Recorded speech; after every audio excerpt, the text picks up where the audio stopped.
Hello, नमस्कार दोस्तों। आज हम बात करेंगे टाटा टेक्नोलॉजी के स्टॉक्स के बारे में। और पिछले वीडियो में भी हमने टाटा टेक्नोलॉजी के स्टॉक्स के ऊपर बात की थी।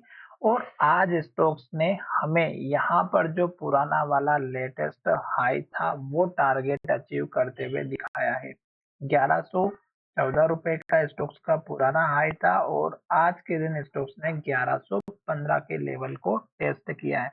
तो अब हमें यहाँ पर एक बात तो समझ में आ चुकी है कि अब स्टॉक्स अगर इस लेवल के ऊपर स्ट्रॉन्ग वॉल्यूम के साथ क्लोजिंग दे देगा तो स्टॉक्स ऊपर जाते हुए जरूर दिखाई देगा। तो अब यहाँ पर आप देखिएगा कि स्टॉक्स ने उस लेवल पर आकर के फिर से गिरावट दिखाई है। जैसे कि स्टॉक पहले भी हाई बनाया था और जब दोबारा इस लेवल पे आया था तो स्टॉक्स में गिरावट आई थी। गिरावट की जो वजह है वो आप सभी को मैं बता देता हूँ। यहाँ पर माइंडसेट का गेम है। माइंडसेट का मतलब ये कि यहाँ पर जिन लोगों ने पहले बाय किया था वो इस स्टॉक्स में फंस चुके थे। फिर दोबारा जब स्टॉक इसके पास आया तो कुछ लोग निकल चुके होंगे और कुछ लोगों ने इस कैंडल में फिर से एंट्री ली होगी। अब वो लोग फिर से फंसे हुए थे तो वो लोग यहाँ से अपने नो प्रॉफिट नो लॉस में स्टॉक्स को सेल आउट कर रहे हैं, जिसकी वजह से आज बड़ी गिरावट दिखाई दी है। साथ ही जिन लोगों ने नीचे के लेवल से बाय किया है वो भी अपने प्रॉफिट को बुक करते हुए दिखाई दे रहे हैं। अब यहाँ पर मैंने इस स्टॉक्स के ऑलरेडी सारे लेवल्स ड्रॉ करके रखे हुए थे, तो मैं यहाँ पर इस स्टॉक को सेव जो किया था मैंने उसको मैं यहाँ पर सर्च कर लेता हूँ ताकि मुझे यहाँ पर बार बार प्रॉब्लम ना हो स्टॉक्स के लेवल्स को निकालने के लिए। तो यहाँ पर हम देख लेते हैं कि स्टॉक्स में जो मैंने लेवल्स ड्रॉ किए थे वो यहाँ पर आपको दिखाई दे रहे होंगे। इतने सारे लेवल्स थे जो मैंने आपके सामने ड्रॉ किए थे। तो अब इसमें मैं आपको सिंपल सा एक लेवल से बता देता हूँ कि मैंने कौन से लेवल ड्रॉ किए थे।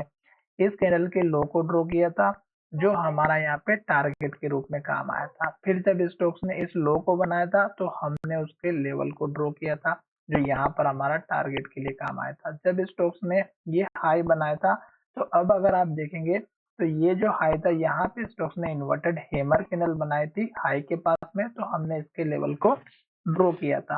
अब स्टॉक्स ने हमारा उसी लेवल को फिर से टेस्ट किया यहाँ पर और गिरावट दिखाई है। तो अब ये जो गिरावट है ये अभी और थोड़ी सी नीचे तक दिखाई दे सकती है। और स्टॉक्स में अब लास्ट का जो लो बना था, जो स्टॉक्स ने इस लो को तोड़ा फिर यहाँ पे लो बनाया और इस लो को तोड़ के यहाँ पे लो बनाया। जब दूसरी बार स्टॉक्स जब ऊपर की तरफ गया और ये जो टारगेट हमने आपके साथ शेयर किए थे उसके बाद जब गिरावट आई तो इसी के लो के पास का स्टॉक्स ने सपोर्ट लिया और यहाँ से ऊपर जाते हुए दिखाई दिया था। और मैंने आपसे कहा था कि लास्ट के लो को अगर स्टॉक्स नहीं तोड़ेगा तो स्टॉक्स यहाँ से ऊपर जाते हुए दिखाई देगा। और स्टॉक्स में मैंने आपसे ये भी कहा था कि स्टॉक्स की क्लोजिंग इसके ऊपर अगर होती है तो हमें हल्का फुल्का कंफर्मेशन दिखाई दे सकता है। अब स्टॉक्स हमारा अप ट्रेंड को ऊपर दिखाई देते हुए दिखाई दे रहा है। तो यहाँ पर आप देखिएगा कि ये स्टॉक्स का पुराना हाई लेवल था जो कि 1070 का था। और यहाँ पर अगर आप देखेंगे तो इस स्टॉक्स का एक पुराना वाला लेवल और भी था जो लगभग 1060 का था। तो ये 1060 से 1070 के आसपास का एक इम्पोर्टेंट सपोर्ट का लेवल बनते हुए दिखाई देगा जो यहाँ पर आपको दिखाई दे रहा है। टारगेट ऑलरेडी हमने आपके साथ इस कैंडल के हाई का डिस्कस किया था, वो हमारा यहाँ पर आ चुका है। अब स्टॉक्स यहाँ से अप ट्रेंड को फॉलो करते हुए दिख रहा है। तो अब हमारा जो लास्ट का लो बना था वो यहाँ पे बना 980 का और इसके बाद से स्टॉक्स ऊपर जा रहा है। अभी स्टॉक्स ने सपोर्ट नहीं लिया है तो जब तक स्टॉक्स हाई बनाते हुए जाएगा हमें इंतजार करना है। और एक के बाद एक कैंडल अगर हाई बनाते हुए ऊपर की तरफ जाती है तो हमें केवल इंतजार ही करना रहता है और कुछ भी नहीं। हाई बनाने के बाद आज बड़ी गिरावट दिखाई दी है।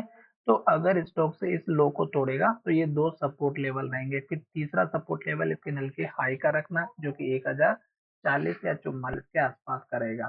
साथ ही आपको एक बात का और ध्यान ये भी रखना है कि हर एक लेवल पर स्टॉक्स में रिटेलर फंसे हुए हैं। तो जैसे स्टॉक्स ने यहाँ पर इस लेवल के पास आकर के गिरावट दिखाई है और जब इन लेवल्स पर जितने भी रिटेल इन्वेस्टर फंसे हुए थे वो निकल जाएंगे और जब स्टॉक इस लेवल को ब्रेकआउट करेगा तो नेक्स्ट जो लेवल रहेगा इस कैंडल के हाई के आसपास का रहेगा जो लगभग हमारा 1100 44 या 45 का रहेगा। तो यहाँ पर स्टॉक्स में फिर से रिटेल इन्वेस्टर फंसे हुए हैं, वो अपने स्टॉक्स को सेल आउट करने की पूरी कोशिश करेंगे, नो प्रॉफिट नो लॉस में, और जो लोग नीचे से बाय करेंगे वो भी अपने प्रॉफिट को बुक करने की कोशिश करेंगे। तो थोड़ी सी गिरावट दिखाई दे सकती है। तो चलिए वीडियो को यहीं विराम करते हैं। अब यहाँ पर स्टॉक्स में अप ट्रेंड की गुंजाइश दिखाई दे रही है, तो अब आपको पास उम्मीद बनते हुए दिखाई जरूर देगी। तो चलिए वीडियो को यहीं विराम करते हैं। धन्यवाद, मिलेंगे नए वीडियो में।